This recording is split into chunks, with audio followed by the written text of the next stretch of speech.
മന്ത്രി ശ്രീ വി ശിവൻകുട്ടി നമ്മളോടൊപ്പം ടെലിഫോൺ ലൈനുണ്ട്. പത്തനംതിട്ടയിൽ ഈ യൂണിഫോമുമായി ബന്ധപ്പെട്ട് വിദ്യാർത്ഥികളുമായി ബന്ധപ്പെട്ട ഒരു പ്രശ്നമുണ്ടായല്ലോ. മുടി വെട്ടിയത് ശരിയായില്ല എന്ന് പറഞ്ഞ് വിദ്യാർത്ഥികളെ പുറത്തു നിർത്തിയതുമായി ബന്ധപ്പെട്ട കാര്യങ്ങളൊക്കെ. അല്ല, ഈ യൂണിഫോം നമ്മുടെ ഓരോ സ്കൂളിലത്തേക്കും നമ്മൾ സൗജന്യ യൂണിഫോം ആണല്ലോ കൊടുക്കുന്നത്. ആ സൗജന്യ യൂണിഫോം കൊടുക്കുന്ന അവസരത്തിൽ തുണിയാണ് കൊടുക്കുന്നത്. അപ്പൊ ഇതൊരു മഹാസംഭവമാണ്.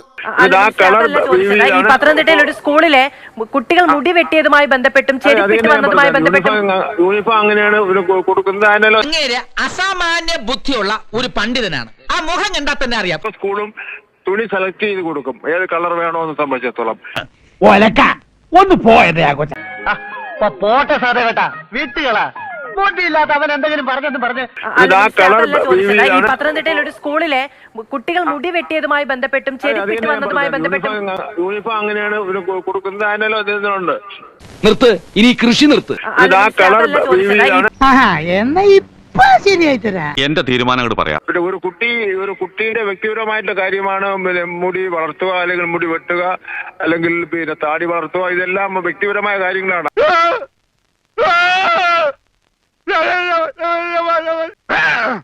അവൻ സംസാരിച്ചു സാബ്, അവൻ ആദ്യമായിട്ട് സംസാരിച്ചു സാബ്. കുട്ടിയുടെ പരാതി പത്രങ്ങളിലൂടെയാണ് ഞാൻ അറിഞ്ഞത്. കുട്ടിയുടെ പരാതി കിട്ടിയാൽ തീർച്ചയായിട്ടും എന്താ ആ കാര്യത്തിൽ ഉണ്ടായത് എന്ന് സംബന്ധിച്ചിടത്തോളം മേലിൽ ഇത്തരം കാര്യം ഉണ്ടാവാതിരിക്കുന്നതിന് വേണ്ടിയുള്ള നടപടി സ്വീകരിക്കും.